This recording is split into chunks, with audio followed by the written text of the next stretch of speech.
IPL 2025 సీజన్లో భాగంగా ఈరోజు అంటే మే 21 బుధవారం నాడు ఢిల్లీ క్యాపిటల్స్ మరియు ముంబై ఇండియన్స్ జట్లు తలపడనున్నాయి. ఈ మ్యాచ్ ప్లే ఆఫ్స్కు అర్హత సాధించడంలో కీలక పాత్ర పోషిస్తుంది. ఎందుకంటే రెండు జట్లు ప్లే ఆఫ్స్ స్థానం కోసం తీవ్రంగా పోటీ పడుతున్నాయి. Gujarat Titans, royal Challengers Bengaluru మరియు పంజాబ్ కింగ్స్ ఈ మూడు జట్లు ఇప్పటికే ప్లే ఆఫ్స్ స్థానాలను ఖరారు చేసుకున్నాయి. కాబట్టి మిగిలిన ఒకే ఒక స్థానం కోసము ఈ రెండు జట్లు పోటీ పడుతున్నాయి. కాబట్టి ఈ మ్యాచ్లో ఎవరు గెలిస్తే వాళ్ళు ప్లే ఆఫ్స్కు చేరినట్లే. ఇక ఈ రెండు జట్ల యొక్క ప్రస్తుత పరిస్థితిని గమనించినట్లయితే ముందుగా ముంబై ఇండియన్స్ విషయానికి వచ్చినట్లయితే హార్దిక్ పాండ్యా నాయకత్వంలోని ముంబై ఇండియన్స్ ఇప్పటివరకు 12 మ్యాచ్లలో 7 విజయాలు సాధించి 14 పాయింట్లతోటి ప్రస్తుతము 4వ స్థానంలో ఉంది పాయింట్ల పట్టికలో. వారి బ్యాటింగ్ లైనప్లో రోహిత్ శర్మ, సూర్యకుమార్ యాదవ్, తిలక్ వర్మ, నమన్ ధీరు, అదేవిధంగా హార్దిక్ పాండ్యా వీళ్ళందరూ కూడా ప్రస్తుతము బాగానే పర్వాలేదు, మంచి ఫామ్లోనే ఉన్నారు.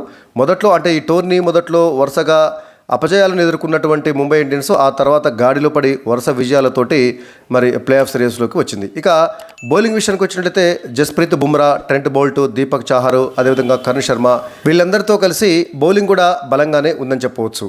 ఇక ఈ కీలక మ్యాచ్లో గెలవడం ద్వారా ప్లే ఆఫ్స్ అవకాశాలను మెరుగుపరుచుకోవాలని బలంగా కోరుకుంటుంది ముంబై ఇండియన్స్. ఒక రకంగా ఢిల్లీ క్యాపిటల్స్తో పోలిస్తే ముంబై ఇండియన్సే ప్లే ఆఫ్ సిరీస్లో కాస్త ముందంజలో ఉంది. ఎందుకంటే ఈ రెండు జట్ల మధ్య ప్రస్తుతం పాయింట్ల పట్టికలో ఒకే ఒక పాయింట్ తేడా ఉంది.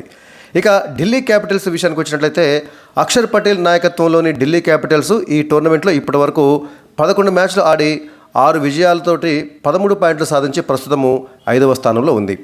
సీజన్ ఆరంభంలో 5 విజయాలతోటి బలంగా ప్రారంభించినప్పటికీ ఆ తర్వాత కాలంలో వాళ్ళ ఫామ్ కాస్త తగ్గింది. కేఎల్ రాహుల్, అశుతోష్ శర్మ, విప్రాజ్ నిగమ్లతో కూడినటువంటి వాళ్ళ బ్యాటింగ్ లైనప్ కాస్త పర్వాలేదు, మంచిగానే ఉంది. అదేవిధంగా బౌలింగ్ విషయానికి వచ్చినట్లయితే మిచెల్ స్టార్కు, కుల్దీప్ యాదవ్, ముఖేష్ కుమార్ వంటి బౌలర్లు జట్టుకు బలంగా ఉన్నారు.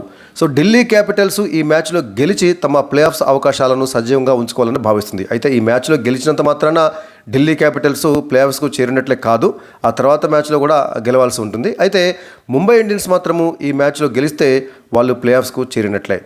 ఇక పిచ్ రిపోర్ట్ విషయానికి వచ్చినట్లయితే ముంబైలోని వాంఖేడే స్టేడియం పిచ్ సాధారణంగా బ్యాటింగ్కు అనుకూలంగా ఉంటుంది. ముఖ్యంగా బౌండరీ లైను చిన్నగా ఉండటము, అదేవిధంగా అవుట్ఫీల్డ్ చాలా వేగంగా ఉండటం కారణంగా ఈ మ్యాచ్లో హై స్కోరు ఆశించవచ్చు. టాస్ గెలిచినటువంటి జట్టు మొదట బౌలింగ్ ఎంచుకోవడం ద్వారా చేజింగ్ను మరి వాళ్ళు ఎంచుకునేటువంటి అవకాశం ఉంటుంది. ఎందుకంటే రెండవ ఇన్నింగ్స్లో డ్యూ ఫ్యాక్టర్ బౌలర్లకు సవాల్గా మారవచ్చు. కాబట్టి టాస్ గెలిచినటువంటి కెప్టెన్ ముందుగా బౌలింగ్ ఎంచుకునేటువంటి అవకాశమే ఉంది. ఇక ఈ రెండు జట్ల మధ్య ఐపీఎల్లో హెడ్ టు హెడ్ రికార్డు పరిశీలించినట్లయితే ఇప్పటి వరకు ఈ రెండు జట్లు అంటే ముంబై ఇండియన్స్, ఢిల్లీ క్యాపిటల్స్ ఈ రెండు జట్లు ఐపీఎల్లో 36 సార్లు తలపడ్డాయి. ముంబై ఇండియన్స్ 20 మ్యాచ్లలో గెలిచి కాస్త ఆధిక్యంలో ఉంది. ఢిల్లీ క్యాపిటల్స్ 16 మ్యాచ్లలో విజయం సాధించింది. అంటే మొత్తం 36 మ్యాచ్లలో ముంబై ఇండియన్స్ 20 మ్యాచ్లలో గెలిస్తే ఢిల్లీ క్యాపిటల్స్ 16 మ్యాచ్లలో గెలిచింది. అంటే గత రికార్డు చూస్తే కాస్త ముంబై వైపే మరి ముగ్గు కనిపిస్తుంది. ఇక ఈ సీజన్లో గత ఏప్రిల్ 13 నాడు జరిగినటువంటి మ్యాచ్ నెంబర్ 29లో ముంబై ఇండియన్స్ ఢిల్లీ క్యాపిటల్స్ని 12 పరుగుల స్వల్ప తేడాతోటి ఓడించింది. ఆ మ్యాచ్లో కరుణ్ నాయర్ అద్భుతమైనటువంటి ఇన్నింగ్స్ ఆడాడు కదా, 89 పరుగులు చేసి మరి దాదాపుగా ఢిల్లీని గెలిపించినంత పని చేసిండు. అయితే ఆ కరుణ్ నాయర్ కీలక సమయంలో అవుట్ కావడంతో ముంబై ఇండియన్స్ స్పిన్నర్ కరుణ్ శర్మ, అదేవిధంగా మిచెల్ స్టార్నర్ వీళ్ళిద్దరూ బౌలింగ్లో ఢిల్లీ క్యాపిటల్స్ యొక్క వెన్ను విరిచి చివరికి ముంబై ఇండియన్స్కి విజయాన్ని సాధించి పెట్టడం జరిగింది.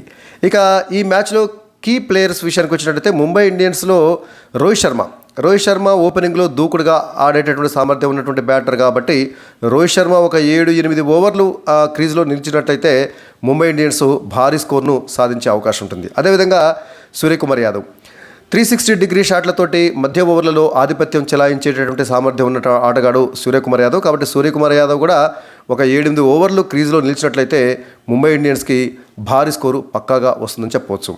ఇక జస్ప్రీత్ బుమ్రా టోర్నీ ప్రారంభంలో గాయం కారణంగా ఆడలేనటువంటి జస్ప్రీత్ బుమ్రా ఆ తర్వాత ముంబై జట్టులో చేరాడు. దాంతో ముంబై దశ తిరిగిందని చెప్పాలి. ప్రపంచంలోనే నెంబర్ 1 బౌలర్గా ఉన్నటువంటి జస్ప్రీత్ బుమ్రా యార్కర్లతోటి ప్రత్యర్థి బ్యాటర్లను ముప్పు తిప్పలు పట్టగలడు. ఇక తిలక్ వర్మ స్థిరమైనటువంటి బ్యాటింగ్ తోటి జట్టుకు మరి బ్యాక్ బోన్గా నిలుస్తున్నాడు తిలక్ వర్మ. సో వీళ్ళందరూ కూడా మరి ముంబై ఇండియన్స్కు కీ ప్లేయర్గా చెప్పుకోవచ్చు. రోహిత్ శర్మ కానీ, సూర్యకుమార్ యాదవ్ కానీ, జస్ప్రీత్ బుమ్రా కానీ, తిలక్ వర్మ కానీ.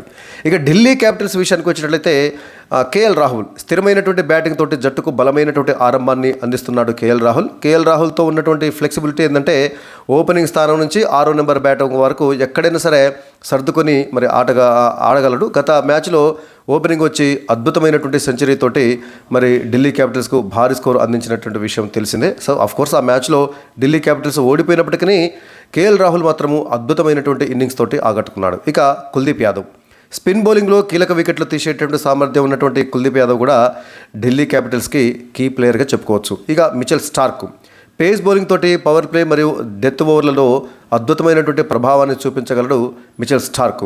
అదేవిధంగా అశుతోష్ శర్మ ఫినిషర్గా దూకుడుగా ఆడేటటువంటి యువ ఆటగాడు అశుతోష్ శర్మ కూడా ఢిల్లీ క్యాపిటల్స్కు కీలకమైనటువంటి ఆటగాడుగా చెప్పుకోవచ్చు. సో మొత్తంగా ఢిల్లీ క్యాపిటల్స్లో KL Rahul, Kuldeep Yadav, Mitchell Starc, Ashutosh Sharma వీళ్ళు కీ ప్లేయర్స్గా చెప్పుకోవచ్చు. ఇక మ్యాచ్ ప్రిడిక్షన్ విషయానికి వచ్చినట్లయితే ఈ మ్యాచ్లో ఎవరు గెలుస్తారు? ముంబై ఇండియన్స్కి కాస్త ఎడ్జ్ ఉందని చెప్పవచ్చు. ఎందుకంటే ముంబై ఇండియన్స్ వాళ్ళ యొక్క బలమైనటువంటి బ్యాటింగ్ లైన్ కావచ్చు, అదేవిధంగా వాళ్ళు సొంత మైదానంలో ముంబైలోని వాంఖడే స్టేడియంలో ఆడుతున్నారు కాబట్టి వాళ్ళకి కాస్త అనుకూలంగా ఉండవచ్చు. అయితే ఢిల్లీ క్యాపిటల్స్ వారి బ్యాలెన్స్డ్ జట్టుతోటి గట్టి పోటీ ఇచ్చేటువంటి అవకాశం కూడా ఉంది. టాస్ గెలిచి చేజింగ్ను ఎంచుకునేటటువంటి జట్టుకు డ్యూ ఫ్యాక్టర్ కారణంగా అనుకూలత ఉండవచ్చు. అంటే టాస్ గెలిచి మొదట బౌలింగ్ ఎంచుకున్నటువంటి జట్టుకు గెలిచే అవకాశాలు కాస్త ఎక్కువగా ఉండేటువంటి అవకాశం ఉంది. ఇక ఈ మ్యాచ్ హై స్కోరింగ్ మరియు ఉత్కంఠ భరితంగా ఉంటుందని చెప్పేసి ఆశించవచ్చు. ఇక ఈ మ్యాచ్ ఎక్కడ చూడవచ్చు? ఈ మ్యాచ్ యొక్క ప్రత్యక్ష ప్రసారాన్ని స్టార్ స్పోర్ట్స్ నెట్వర్క్, అదేవిధంగా రిలయన్స్కి చెందినటువంటి స్పోర్ట్స్ 18 నెట్వర్క్ టీవీ ఛానల్స్లో ఈ మ్యాచ్ యొక్క ప్రత్యక్ష ప్రసారాన్ని హిందీ, ఇంగ్లీషు మరియు తెలుగు లాంటి రీజనల్ లాంగ్వేజ్లో కూడా వినవచ్చు. ఇక జియో హాట్స్టార్లో కూడా మనము ఈ మ్యాచ్ యొక్క లైవ్ స్ట్రీమింగ్ను చూడవచ్చు. సో రెండు జట్లకు ఈ మ్యాచ్ చాలా కీలకమైనది కాబట్టి చాలా ఉత్కంఠ భరితమైనటువంటి పోరును మరి ఈ మ్యాచ్లో ప్రేక్షకులు అంటే క్రికెట్ అభిమానులు ఆస్వాదించవచ్చు. సో ఈ మ్యాచ్లో ప్రాబబుల్ ప్లేయింగ్ 11 విషయానికి వచ్చినట్లయితే ముంబై ఇండియన్స్ తరపున Ryan Rickelton, Rohit Sharma, Will Jacks, Suryakumar Yadav, Tilak Varma, Hardik Pandya, Naman Dhir, Corbin Bosch, Deepak Chahar, Trent Boult, Jasprit Bumrah వీళ్ళు తుది జట్టు ఉండే అవకాశం ఉంది. ఇక ఢిల్లీ క్యాపిటల్స్ విషయానికి వచ్చినట్లయితే ఫాఫ్ డూప్లిసెస్, అభిషేక్ పోరెల్ వీరిద్దరు ఓపెనర్లుగా వస్తే Sameer Rizvi, KL Rahul, Axar Patel, Tristan Stubbs, Ashutosh Sharma, Vipraj Nigam, Kuldeep Yadav, T Natarajan, Mustafiz Rahim, అదేవిధంగా చెమీరా వీళ్ళు తుది జట్టులో స్థానం సంపాదించేటువంటి అవకాశం ఉంది.